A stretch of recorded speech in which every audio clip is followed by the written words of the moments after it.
আসসালামু আলাইকুম। বাগানবাড়ি বাই বিনার পক্ষ থেকে আপনাদেরকে স্বাগতম। আশা করছি মহান আল্লাহ রাব্বুল আলামিনের অশেষ রহমতে আপনারা সবাই ভালো আছেন। আমরাও মহান আল্লাহ রাব্বুল আলামিনের অশেষ রহমতে ভালো আছি। সকল প্রশংসা মহান আল্লাহ তাআলার। হে আল্লাহ, আপনি আপনার ক্ষমতাকে নদীদের দলে আমাদেরকে অন্তর্ভুক্ত করে নিন, আমাদেরকে পথভ্রষ্ট করেন না।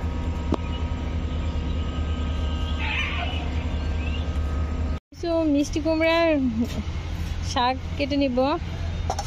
উপর থেকে কেটে নিয়ে কিছু শাক। বিসমিল্লাহির রহমানির রহিম।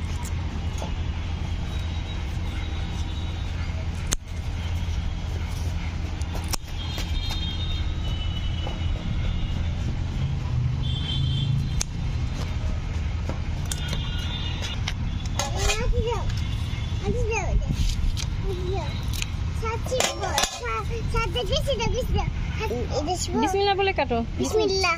হ্যাঁ, এটাও কাটো।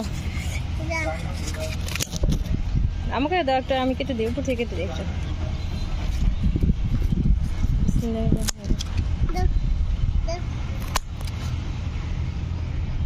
মিষ্টি কুমড়া ছোট ছোট কচি ডগাগুলো কিন্তু চিংড়ি মাছ দিয়ে খেতে, কাঁঠালের বিচি দিয়ে খেতে খুবই টেস্ট, খুবই ভালো লাগে।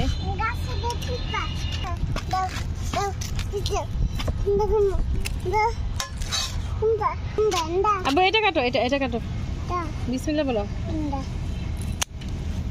বিসমিল্লাহ। এটা কেটে দাও। বিসমিল্লাহ।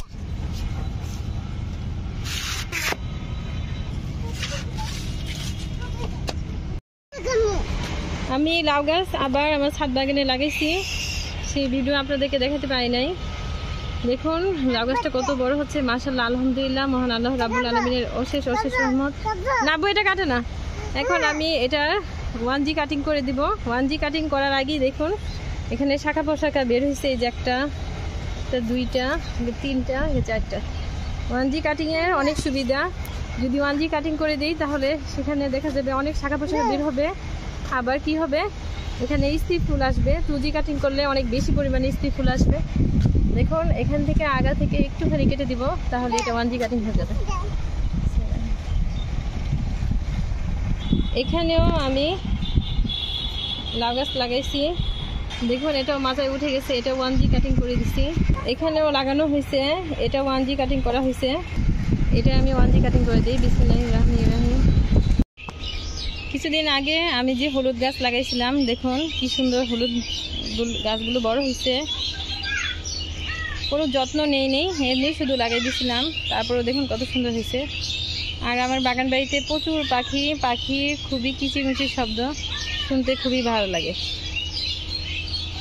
এখানে আরও ছোট ছোট গাছ আছে, এগুলো পরে লাগানো হয়েছে। আর ওই গাছগুলো আগে লাগানো হয়েছে, সেজন্য তাড়াতাড়ি বড় হয়ে গেছে।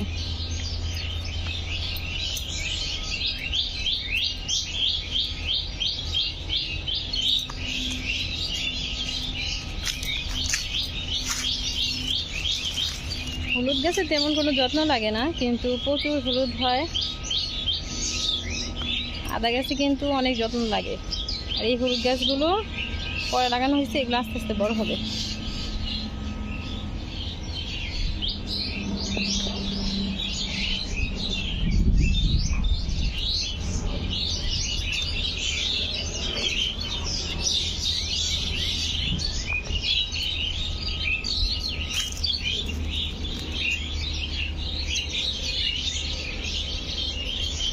এগুলো আগাছা একদিন পরিষ্কার করে দিব। আগাছা হয়ে গেছে অনেক।